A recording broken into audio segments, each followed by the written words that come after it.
guys, so I'm back again, and today I am going to show you the best recipe that I use every year to make gingerbread house or just gingerbread men in general.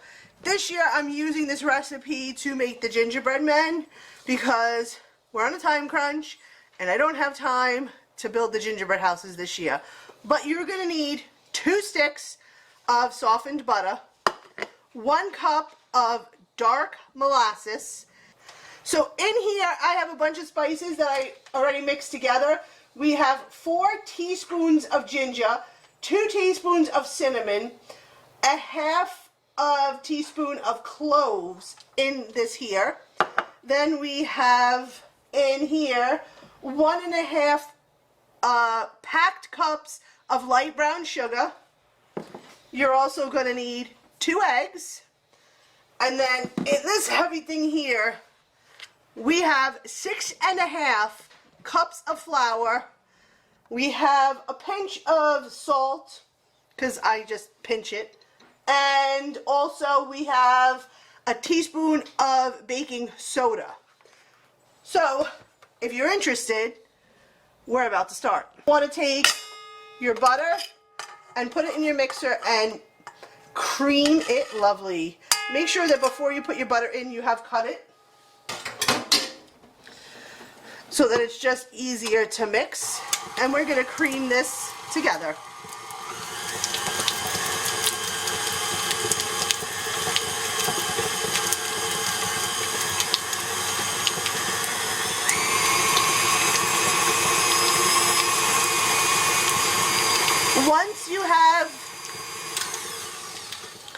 Once you have it creamed, you're going to add in your brown sugar and continue to mix it until it's light and fluffy.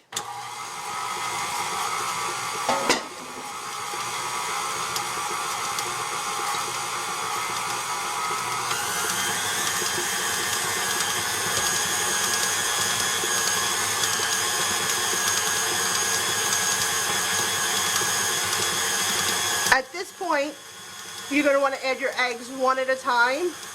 So just gently drop it in and mix it together. Once it's well incorporated, you can dump your second one.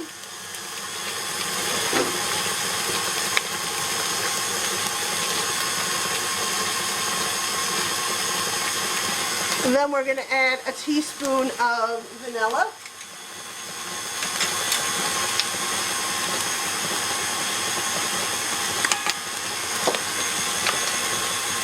We're gently and carefully going to add this molasses that's very sticky. Slowly it's going to get all over the place, and that's fine. That's why we have a cleanup crew here. Don't grunt. This already smells so good.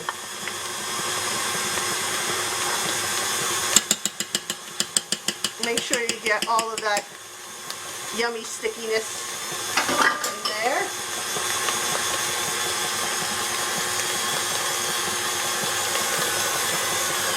Once it's combined, I am going to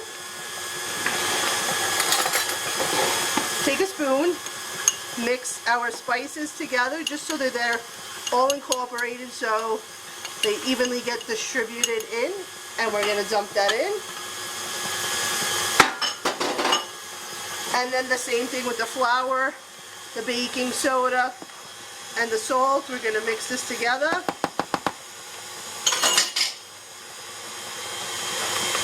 And then we're slowly going to add this right into the mixture as it flies everywhere.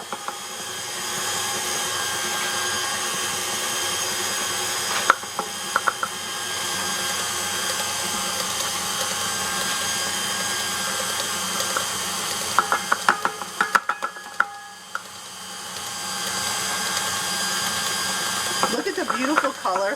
Oh my gosh. Flour overboard. Easy. Don't be so angry.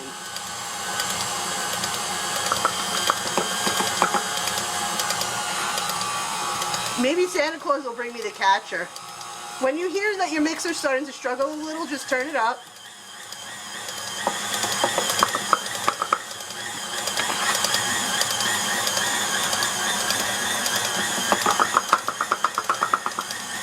I'm glad I don't got cleanup.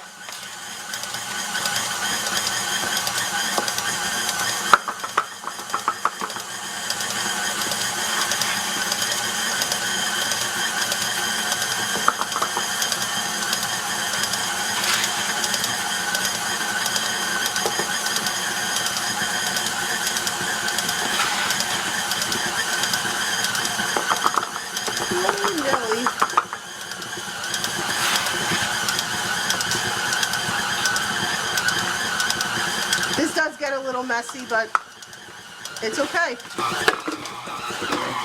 Make sure that this is well incorporated as it's starting to try and come out of our mixer.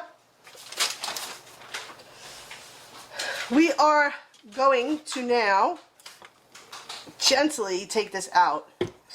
At this point, we're going to basically roll the piece into a big disc, or you can do 2 small discs and wrap it in plastic wrap, aka the clingy girlfriend, and leave it in the fridge for 2 hours, and then we'll be back in 2 hours to show you how to roll it out and what ginger shapes we're going to use. So I know I said I'd show you guys what it looks like when it's done, but I figured I'd show you. You put it in a ball like this, and you could do it 2 or 3 times depending on how much you want. Just gently push it down once it's in the plastic. Make sure it sticks together. Cover it, and then put it in the fridge for 1 to 2 hours. I usually leave it in for 2 hours. I just prefer it this way. It gets nice and cold, and it makes it easier to roll out. That is what it looks like. I'm back. I have my surface floured, my rolling pin ready. I have my dough that we left in the fridge. I'm going to pop him right here for 1 second. Like I said earlier, I usually use this dough to make gingerbread houses. This year, ran out of time, so we're going to use it to make gingerbread men for the gingerbread houses that we bought. But I have all these cutouts here. I have a Christmas sock, a little Christmas tree. I have our gingerbread man. I have some stars. I have a little bow. The bow is for my daughter. She likes to give her things bows. I have a candy cane and a snowman. You can use whatever cutouts you want.